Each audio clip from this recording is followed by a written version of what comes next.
네, 오늘 3대 지수 중에서 홀로 내리고 있는 다우, 지금 존슨앤존슨 약값 인하 때문이다라고 말씀을 드렸었는데 사실 오늘 유나이티드 헬스의 낙폭이 훨씬 큽니다. 이 CEO 교체 소식이 전해졌으니까요. 이 부분도 함께 체크를 해보시고요. 저희는 시장 대응에 꼭 필요한 내용들 만나봐야겠죠. 글로벌 인사이트 시간입니다. 오늘은 KM파트너스 김성훈 대표와 함께 할게요. 대표님 안녕하세요. 네, 안녕하세요. 네, 오늘 주제 바로 한번 확인해 보겠습니다. 자, 오늘의 주제.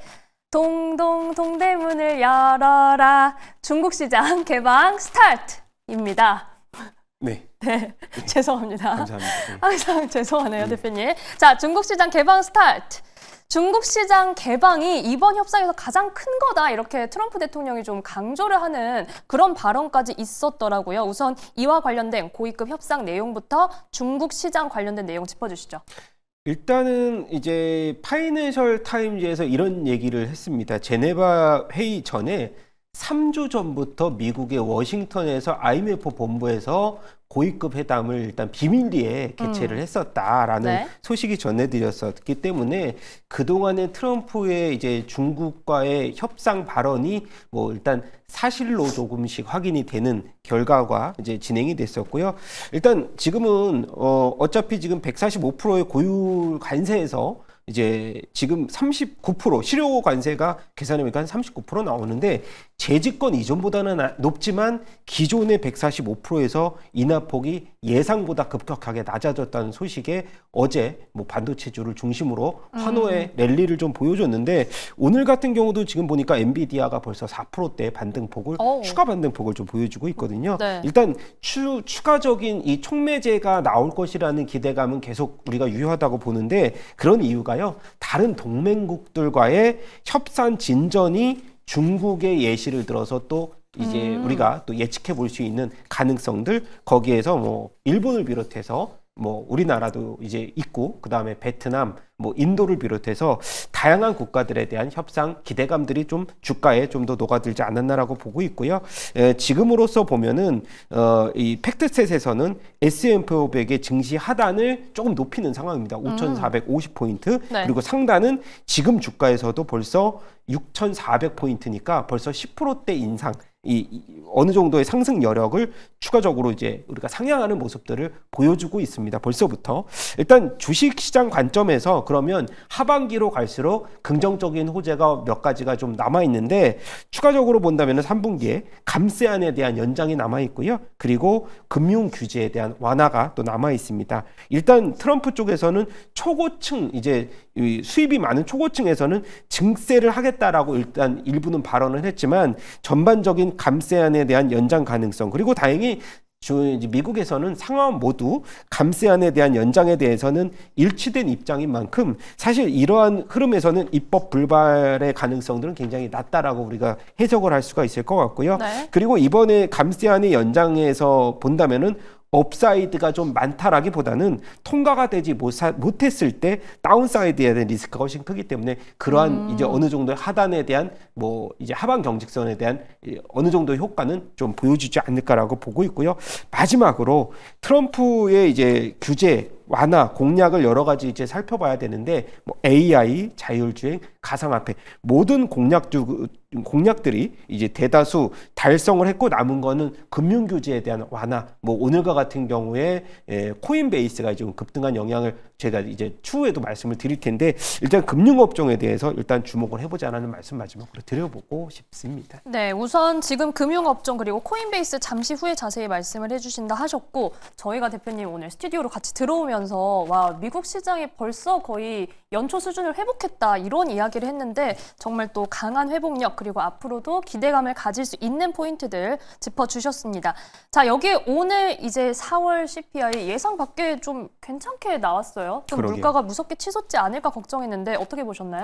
지금 보니까 이제 기존의 물가를 잡기 위해서 트럼프가 썼던 유가 하락의 정책이 좀 맞아떨어진 것 같은 느낌입니다. 네. 지금 항공요금 같은 경우는 물가를 잡기 위해서 이 물가 상승률을 일부 상쇄했을 가능성들이 굉장히 높이 점쳐지고 있는데 그런 것이 딱 맞아 떨어졌고요. 일단 전월 대비해서도 0.2% 정도의 상승, 뭐 예상치 0.3% 대비해서 0.1% 하락하는 모습 보여줬고, 이제 남은 거는 이제 현재 시간 15일 날 있을 PPI하고 소매 판매가 남아 있는데, 결국 도매 물가인 PPI가 더 중요한데요. 시차를 두고 소매 물가 CPI에 영향을 주기 때문에 오히려 더 중요하다고 볼 수가 있는데, 지난달 PPI가 이제 예상치를 봤더니 전월 대비해서 한 0.2%, 3월에 0.4% 이제 하락과 비교했을 때는 상승 반전 예상되지만 이것도 뚜껑을 좀 열어봐야 되지 않을까라고 그쵸. 보고 있어서 네.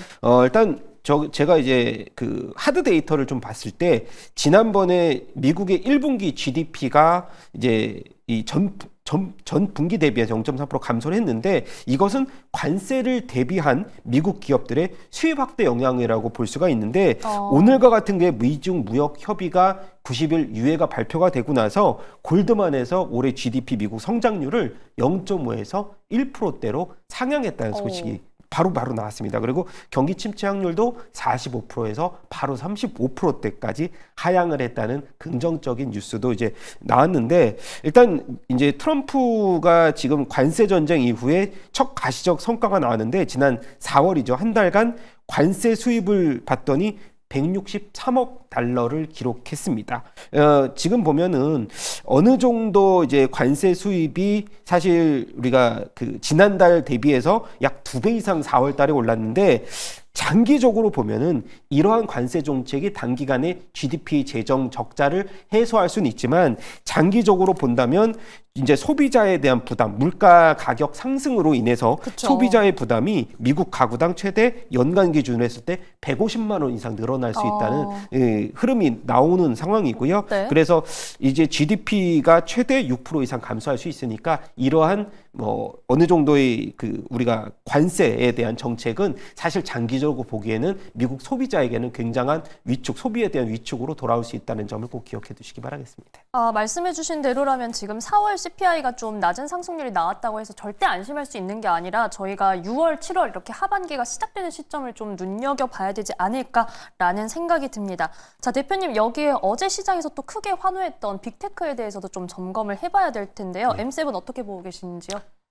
결국은 M7 같은 경우는 저는 올해 예상을 전 고점을 당연히 돌파할 것이다라고 좀 당연히 좋게 돌파할 것이다. 보고 있는데, 이유는요? 지금 보니까 5월 8일 날 바이든 행정부가 만든 AI 확산 프레임워크를 철폐한다고 발표를 하면서, 뭐 오늘 같은 경우도 사우디를 비롯해서 중동의 고성능 AI 칩을 좀 판매를 하겠다라고 또 이제 언급을 했었고요. 그동안에 이제 바이든 행정부 쪽에서는 국가별로 이제 AI에 대한 프레임 등급을 나누고 수출 규제에 좀 차등을 뒀는데, 이것을 미국의 기업들, 이제 우리가 빅테크 기업들은 통제법이 인공지능에 대한 혁신 성장을 저해야 한다고 계속 주장을 했는데요. 지금 트럼프 행정부의 AI 프레임 확산 철폐 발표 소식과 더불어서 이 어느 정도의 반도체들의 반등이 5월 초부터 좀 이어졌었고, 현재 시총 3조 달러로 넘은 기업을 봤더니 오늘 기준으로 마이크로소프트, 애플, 엔비디아가 다시 3조 달러에 안착하는 모습을 또 보여주고 있습니다. 네. 그리고 마지막으로 저희가 이제 그 엔비디아 말고 아마존을 봐야 되는데, 세계 최대 이제 전자상거래 업체 아마존의 주가가 어제 수익률로 보면은 저기 화면에서도 8%대 이상 급등을 했거든요. 일단 50% 이상이 다 중국 제품이기 때문에 관세로 인한 제품 가격 인상 포기를 일단 안 한다고 발표를 했는데, 그러한 흐름들이 관세에 대한 90일 유예가 발표가 되고 나서 제일 크게 상승한 쪽이 지금 아마존의 주가 흐름이었고, 아마존을 비롯해서 뭐 애플 다 같이 이제 빅테크 M7이 상승을 했는데, 그 와중에서 저희가 봐야 될 게 애플입니다. 애플 같은 경우는 스마트폰의 관세 유예에서 좀 배제되어 있는 모습들인데, 애플이 이번에 가을에 아이폰 17을 발표를 합니다. 그쵸. 근데 17 발표 때문에 제가 한번 살펴봤더니 관세로 인한 제품 가격에 대한 인상을 불가피하게 하겠다라고 발표를 했기 때문에, 이러한 인상 효과가 판매율에 대한 저조로 이어질지, 하반기에 들어서 애플에 대한 전략을 다시 한번 수정해야 될지 우리가 한번 주목을 해봐야 될 것 같습니다. 네, 가격 인상 소식을 전해온, 검토하고 있는 애플에 대한 내용을 비롯해서 저희가 M7 좀 점검을 해봤습니다. 자, 그리고 마지막으로 아까 저희 코인베이스 얘기해 주신다고 하셨는데 S&P 500에 편입된다는 소식이 전해졌어요. 네, 지금 19일 날 편입이 확정이 됐는데 지금 보니까 코인베이스를 전망하는 월가에서는 지금 시총의 20배까지 오를 수 있다. 그래서 지금 제가 아까 전에 시총 1조 클럽도 얘기하고 3조 클럽 얘기했는데 네. 지금 보면은 지금 시총이 약 이제 485억 달러 오늘 기준으로. 근데 1조가 넘어서려면 20배가 올라야 되거든요. 근데 장기적으로 보니까 20배에 대한 전망을 굉장히 좋게 보는 상황입니다.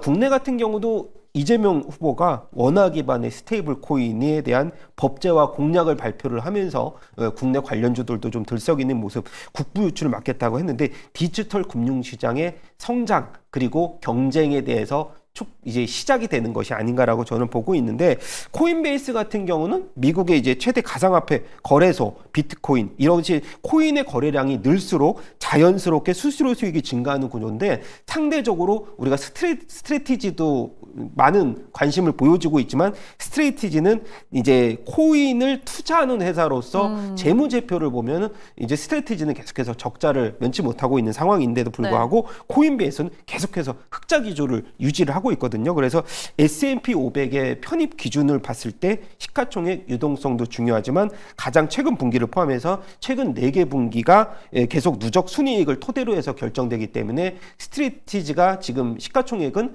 코인베이스보다 2배가량 더 시가총액이 비싸지만 코인베이스가 이런 이 순수익에 대한 지속성을 무기로 해서 S&P 500 지수에 편입이 됐다는 되게 좋은 소식인데, 오늘 주가를 보니까 좀 급등세를 보이고 있는 네. 상황인데요. 저는 중장기적으로 봤을 때도 일단 코인베이스에 대한 또 주가 전망은 뭐 시각에서는 뭐 20배 얘기를 했지만은 그 정도보다는 그래도 지금에 대해서 전고점 이상은 한번 돌파 가능성들도 좀 열어놓고 봐야 되지 않을까라고 보고 있습니다. 네, 오늘 시장에서 아마 이 흐름이 이어진다면 강한 존재감을 가진 종목이 되지 않을까 싶습니다. 지금 코인베이스 15%대 탄력을 보여주고 있습니다. 자, 오늘 말씀 여기까지 듣겠습니다. KM 파트너스 김성훈 대표와 함께했습니다. 고맙습니다.